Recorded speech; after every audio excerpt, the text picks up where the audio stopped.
Hello, hello, and welcome once again to the David Messiah YouTube channel, where our watchwords are to teach and to build back up the kingdom of Zion.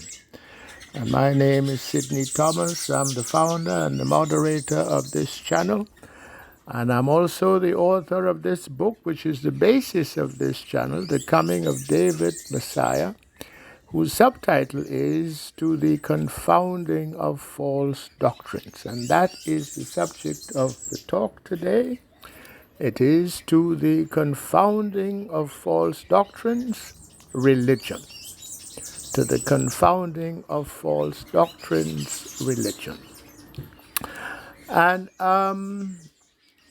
it follows, in a sense, from the job of the David Messiah, which I will quote from the Seal Book of Moses here in chapter 5.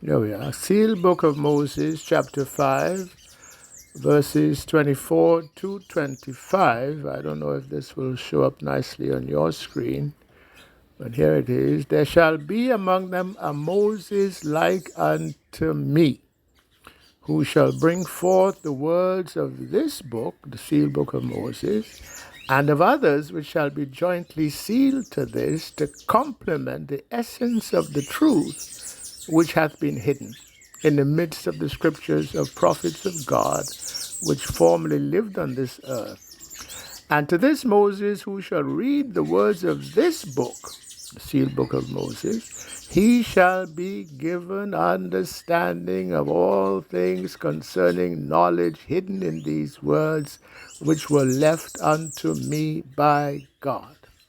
And verse 25, and he will be the instructor of those who will lay the foundations of a new society among the children of men. Well, those who will lay the foundation of a new society is referring to the 144,000 and is referring to the building back up of Zion, which is what this YouTube channel is about. And this tallies with what the 66 books says in Isaiah chapter 52, verse 7. It says, how beautiful upon the mountains are the feet of him that bringeth good tidings, that publisheth peace, that bringeth good tidings of good, that publisheth salvation, that saith unto Zion, thy God reigneth.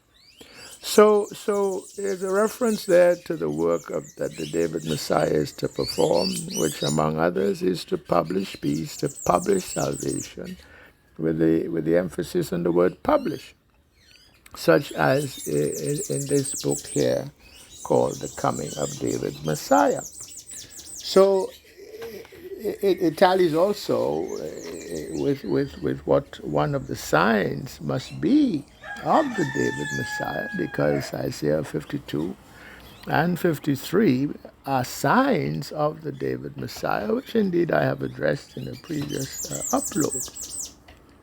So putting the two things together, what I'm suggesting is that the subtitle to this book, The Coming of David Messiah, which is the topic of the talk today, To the Confounding of False Doctrines, goes to the heart of what the David Messiah must do. And as that one who has been called, who has been instructed, who has been set now to the children of Israel, and also was in the very first upload on this channel, I was directed to create and send a demand letter upon the Catholic Church and upon the state of Israel. Very reminiscent of what Moses was called to do when he was called and was instructed by the Most High, speaking at that burning bush, and told to go and tell Pharaoh, effectively make a demand upon Pharaoh to do just that, to let his people go. So here is the sealed book of Moses that Moses wrote, but did not make public, did not make available to the children of Israel during his day, but he sealed it.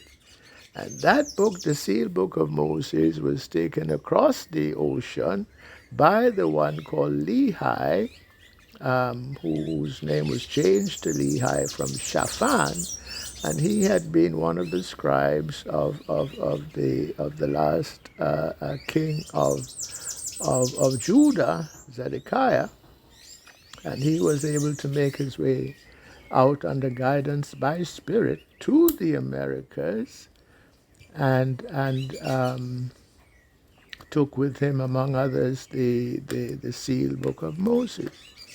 And this is there recorded now in the metal plates, which now has come down to us as the Book of Mormon.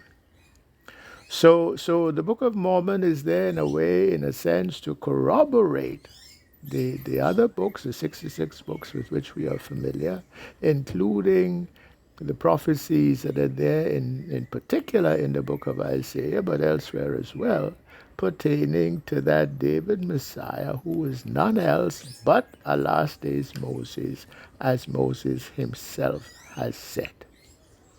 So, which by the way, makes the point already made in earlier uploads that the David Messiah is not Yeshua.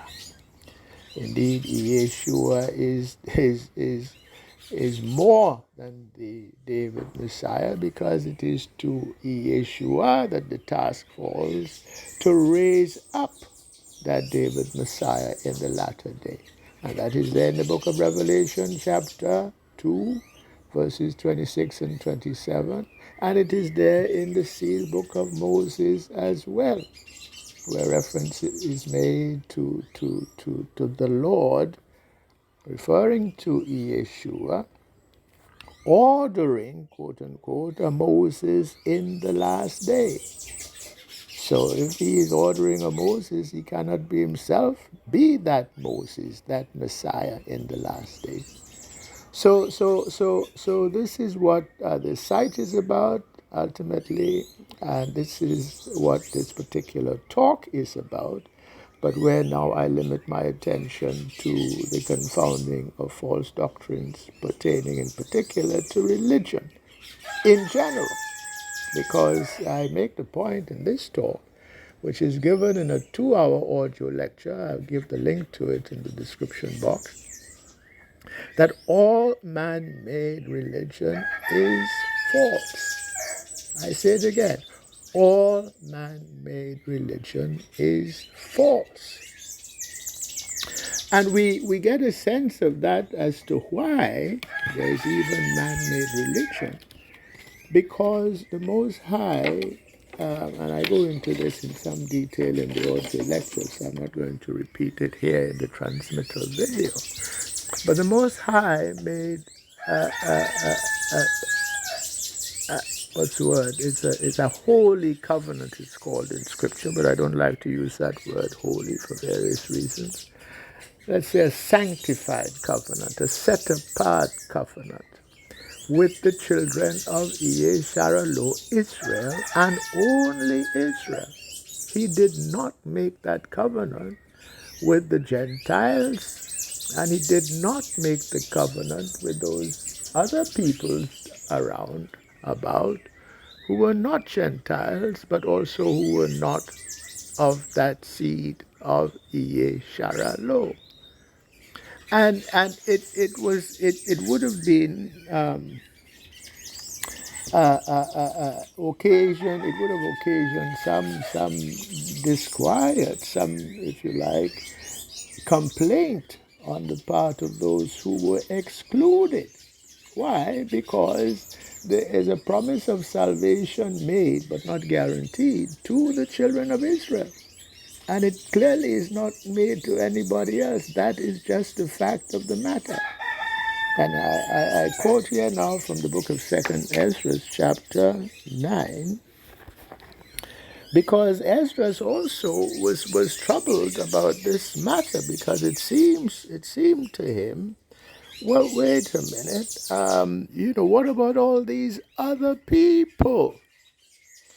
And the Spirit had come to 2nd Ezra and was trying to explain to him that basically, and I'll start at verse 13, 2nd Ezra chapter 9, and therefore be thou not curious how the ungodly shall be punished and when, but inquire how the righteous shall be saved, whose the world is, and for whom the world is created. And jumping down to verse 16, it says, like as a wave is greater than a drop.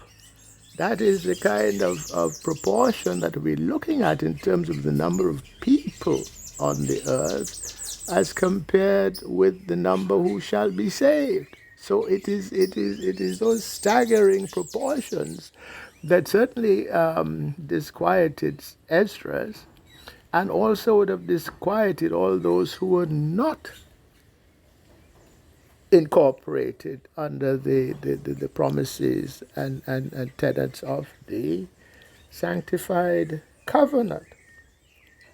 And he answered me, saying, and this is verse 17, like as the field is, so is also the seed. As the flowers be, such are the colors also.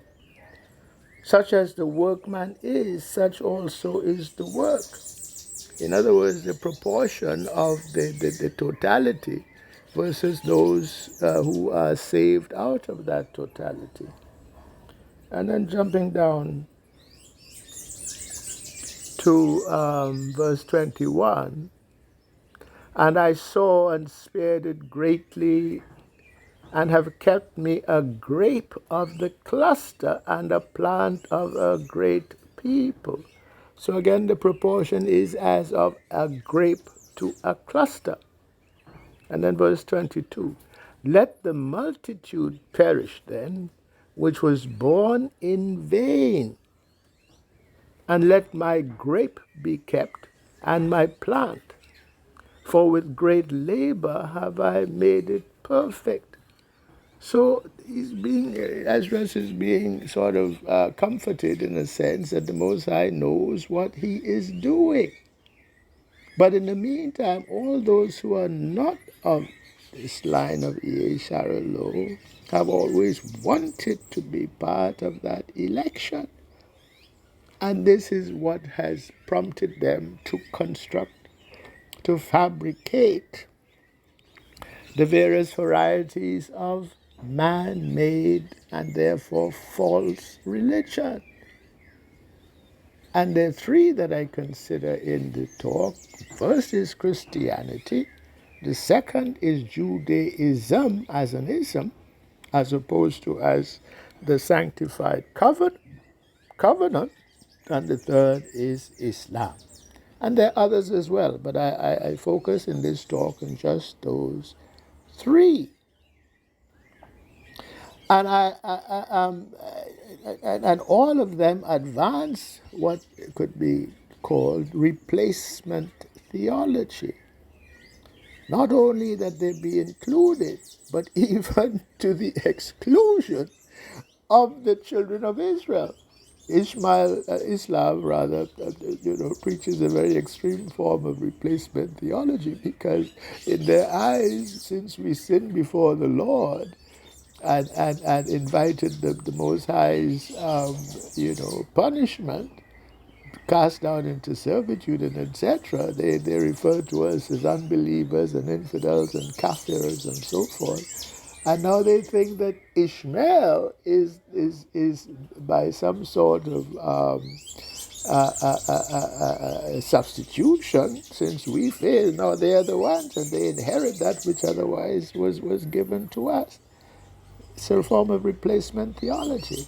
And Christianity does the same. They preach the idea of the church as such being now spiritual Israel, with whom that covenant is now to be considered in force. And Judaism is another kind of extreme form of replacement theology, because the Jews who are not of the line of Abraham, Isaac, and Jacob, for the most part, think that they are the Jews. They call themselves Jewish, having been converted. And as converts, they now consider the Judaism to be their religion. And under the tenets of that religion, they now can attract to themselves the promises that otherwise are there under the sanctified covenant that were made to narrowly and exclusively the children of Israel. Yesharalo, by blood. And these are all to no avail, as was being sort of carefully explained to Second Ezra. The Most High knows what He is doing. And the complete uselessness of trying to restrain or constrain the Most High to now have respect unto these devoutly held beliefs of these man-made religions, and to bring in, quote unquote, the church, to bring in, quote unquote, the Ummah, Islam, and to bring in the Jewish people, quote unquote, is there when you go to the book of Revelation, chapter 7, and we see there listed from where will come the 144,000 who will form the core of this new world that is going to be established here now in the 7th millennium. Because there's none of the 144,000 who is not of the seed of Israel. Not one.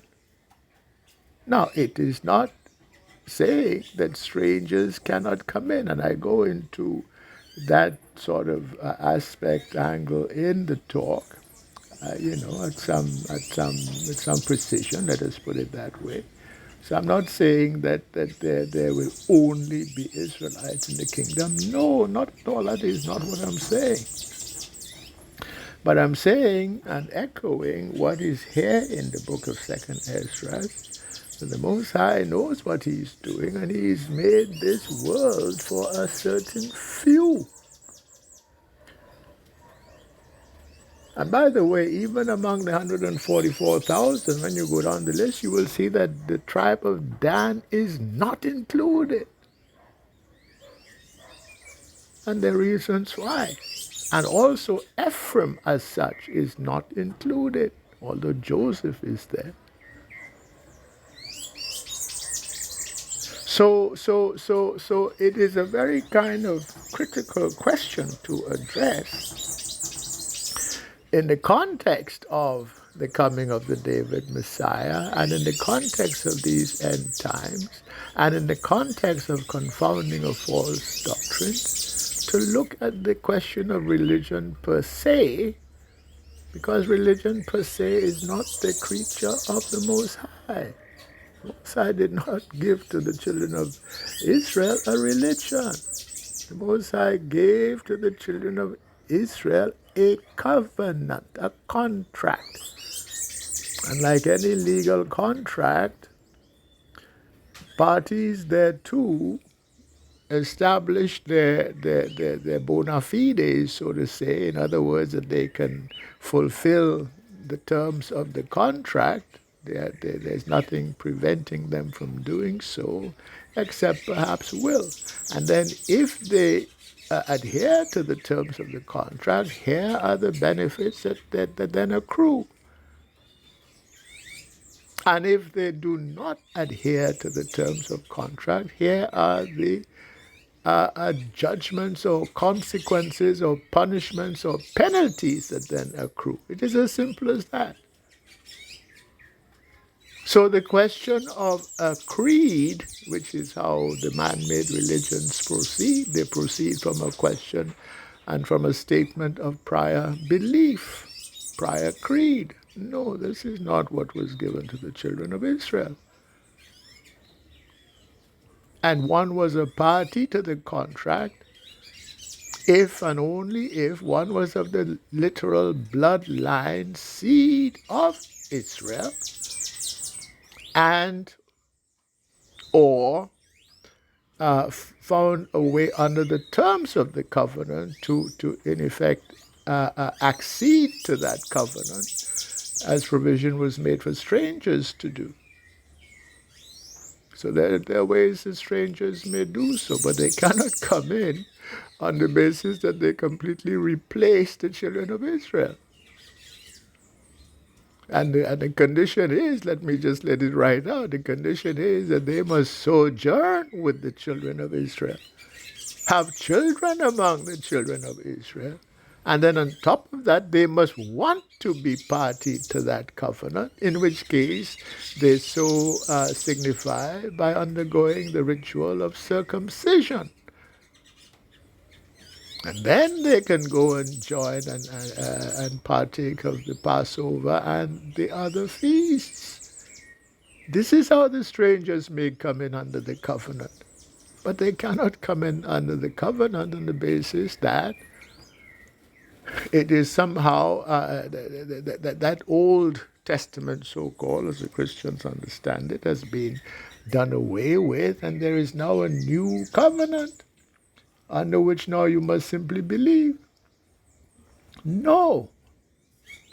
This is, I mean, and it is so palpably incorrect when you read Scripture that I wonder how they even, got themselves into that twist to even fall for that. And the Book of Mormon, book of 1 Nephi, chapter 13, let me see if I can bring it up. Let me see if I can find it.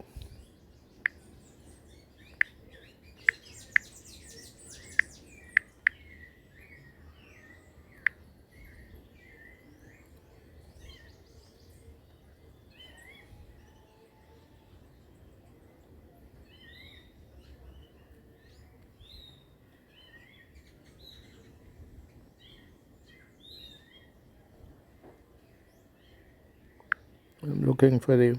Well, let me just say what First Nephi says.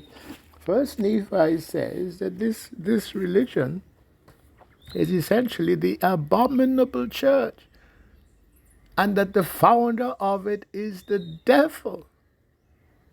And what they do is they slayeth and tortureth and bringeth down into captivity the children of the Most High. This is, but the main thing is that he says the founder of it is the devil. And that is not just the Book of Mormon that you could somehow toss away because it's not part of the canon. That is what is there in the book of Daniel. It's there in chapter 7 of Daniel, verse 25. The language is not as pungent, as straightforward, but this is what it says. And he shall speak great words against the Most High, and shall wear out the saints of the Most High. To wear out the saints of the Most High, that's a very nice way to say to persecute the children of the Most High, the children of Israel. And it goes on, and think to change times and laws. Well, if you dare changing the laws that the Most High has laid down, changing the calendar that the Most High has given so that his feast days may properly be kept, then you are no different from Lucifer, because you are now in rebellion against the Most High. So this defines the devil. But thankfully, and this is describing the Catholic Church, Christianity. That's what that is describing, because that is exactly what the Catholic Church did. As I have elsewhere in previous uploads, I've waxed at some length on that point about the Tum Diversas, that papal bull that was issued in 1452 by Pope Nicholas V. And they haven't, as far as I know, they have not yet rescinded that papal bull, which called for bringing the Saracens and the pagans into perpetual servitude. And when you understand who the Saracens are, you understand that that is the children. That's another way of referring to the children of Yeshara, lo, children of Israel, and pagans likewise. So pagans was just a word there used by Pope Nicholas, a very, defining essentially the same referent as what the Muslims later called the infidels, the unbelievers, the kafirs, which was referring to the Negro people, who by definition are those of the tribal root of Nega, David, which is the people of Judah. Yes, we know we sinned against the Most High. We know we were reduced to a base state as a result.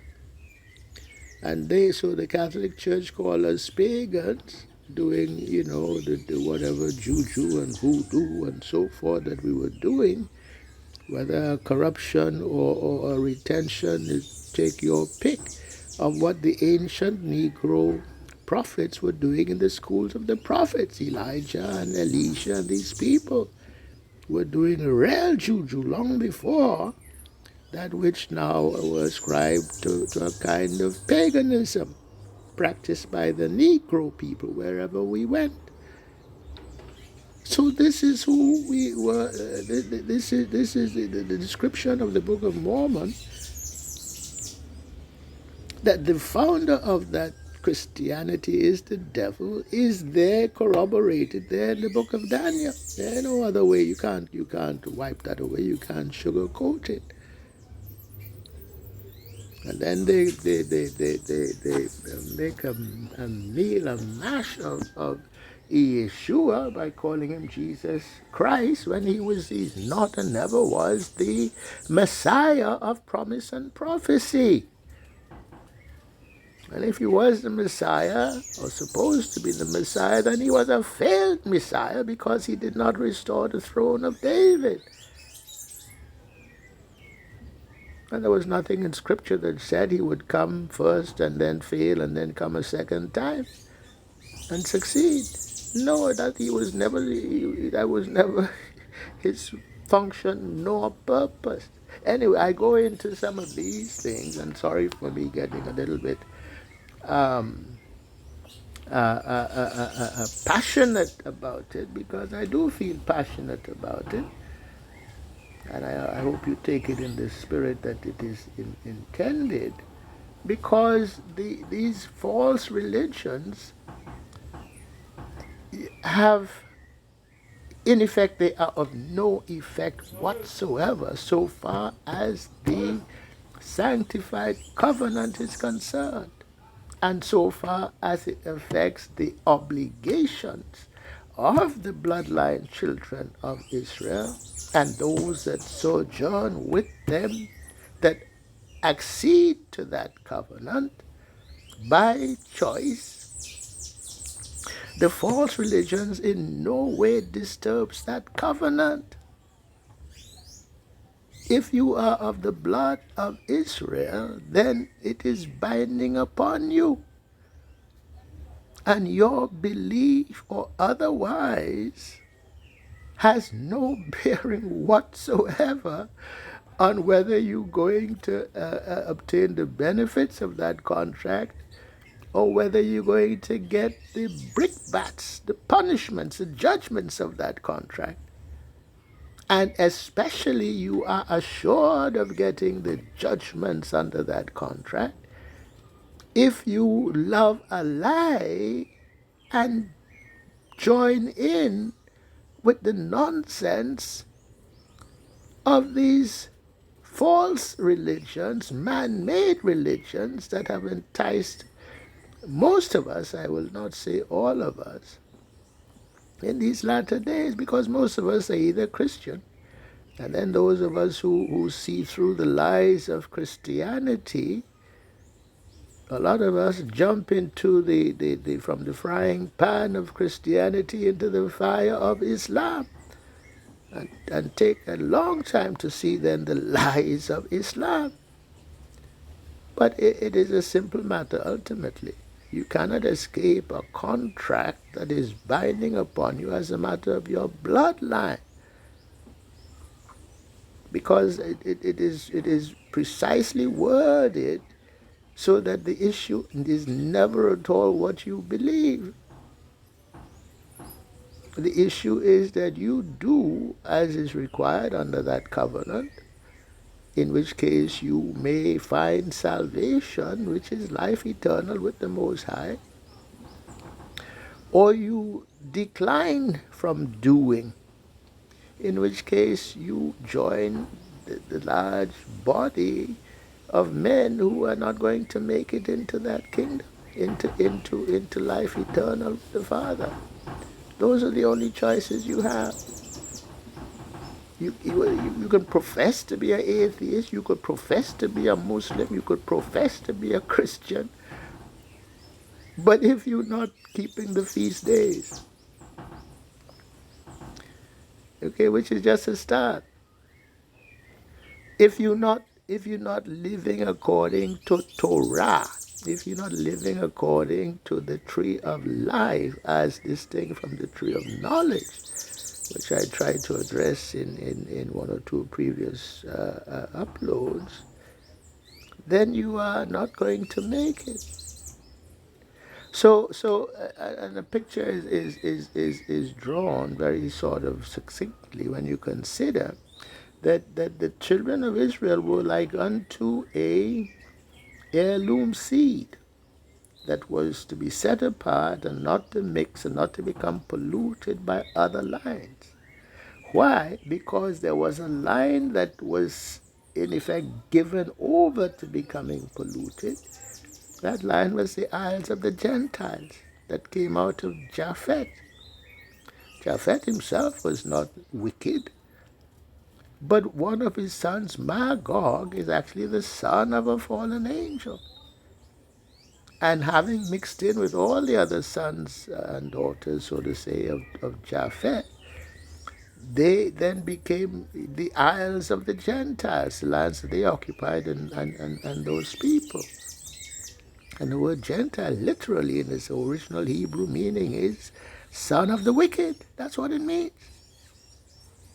So they are not going in to the kingdom. It is as simple and as plain and as brutal as that.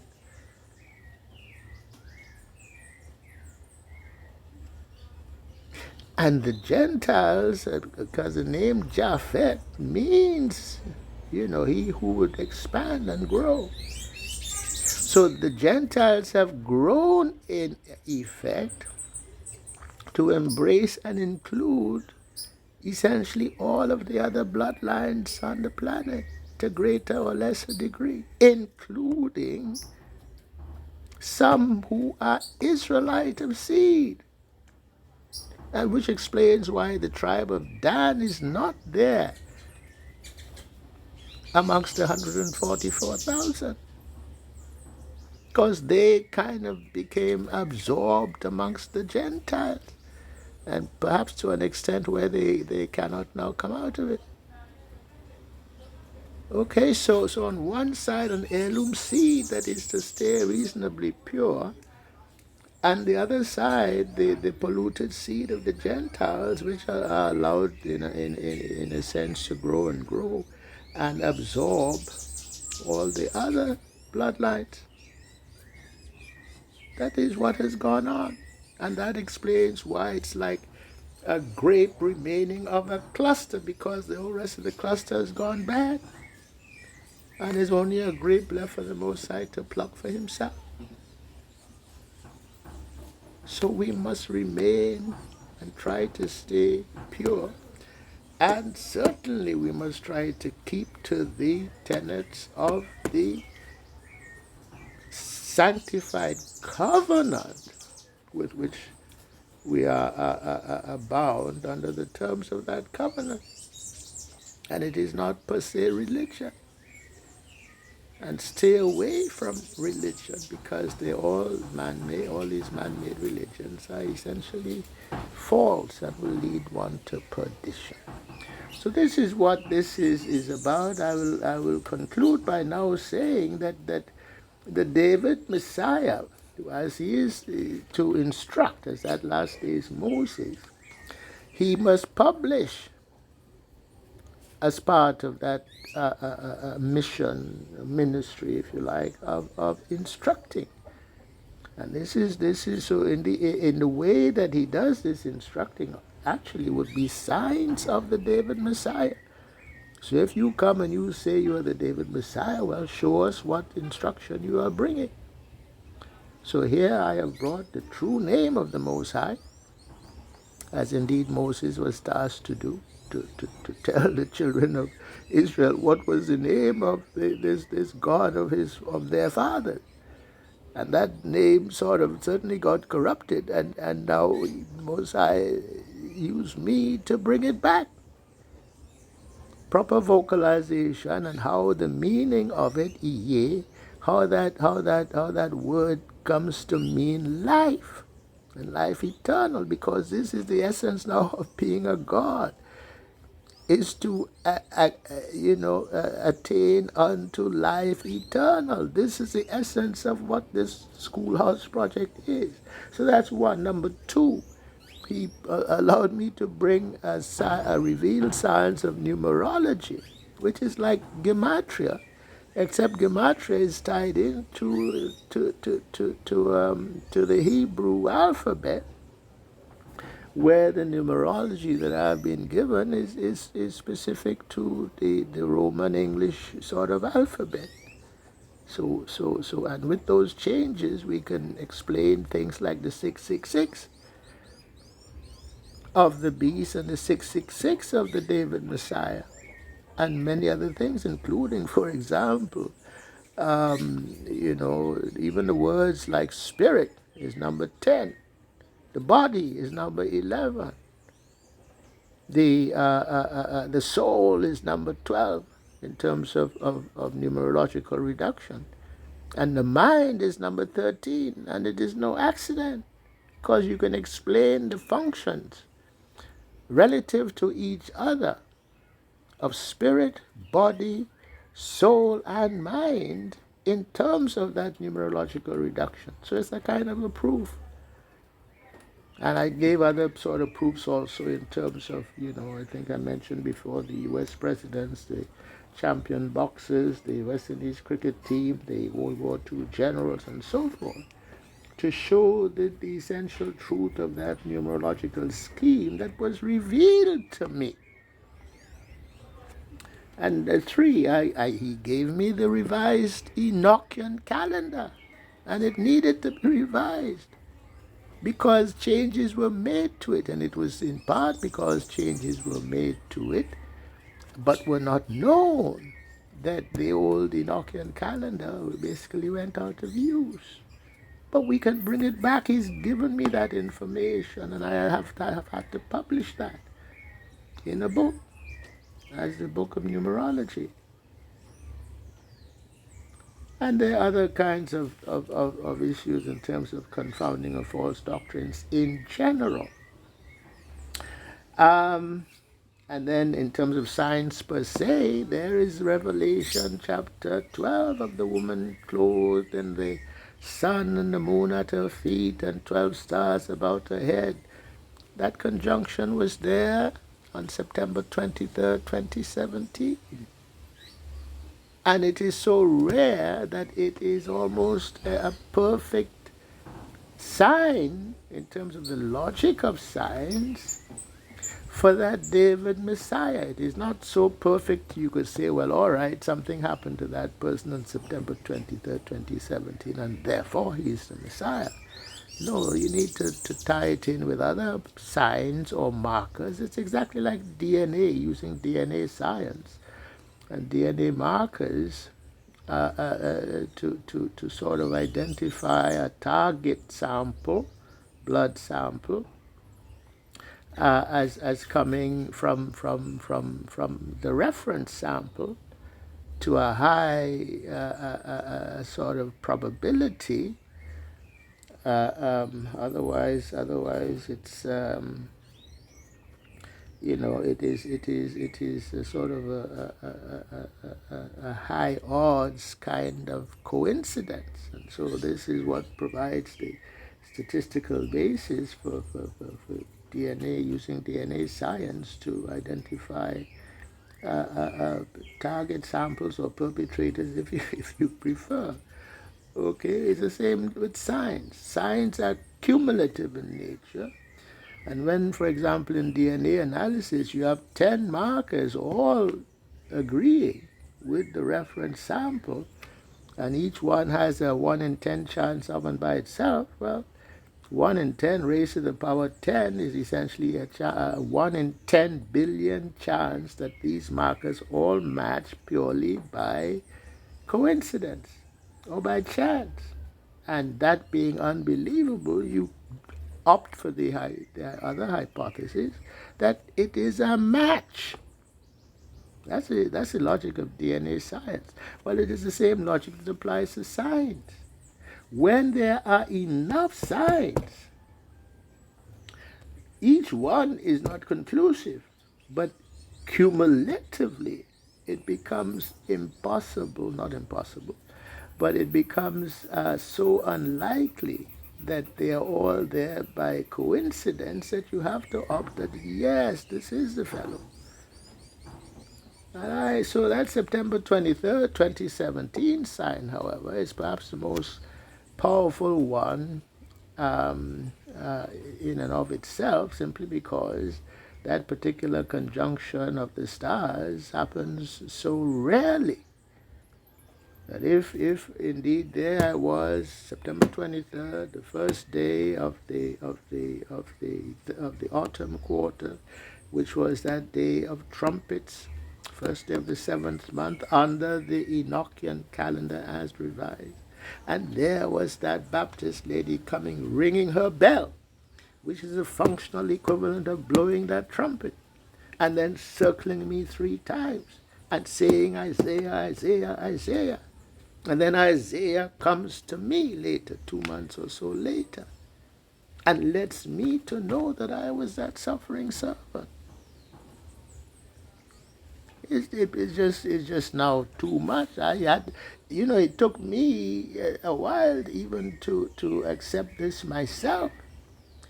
But I now put it to you, to the general public, and certainly to the children of Yesharalo, that indeed it is so. I am that David Messiah. Okay, and it is sign after sign after sign, as would have become apparent in various of the uploads I've been doing. Oh, and by the way, let me just make a footnote of mentioning, when Isaiah came to me, he was very much a Negro, and furthermore, a very dark-skinned Negro, and he looked a lot like my grandfather. Okay. So, which is another one of the great big lies of Christianity, is that they turned Yeshua, who also is Negro, because he's so described in the book, and turned him into a white man. I mean, this is, and our people have fallen for it. Well, I can see why. But now we must wake up. We must come out from under that spell, because Satan himself was the founder of that abominable church.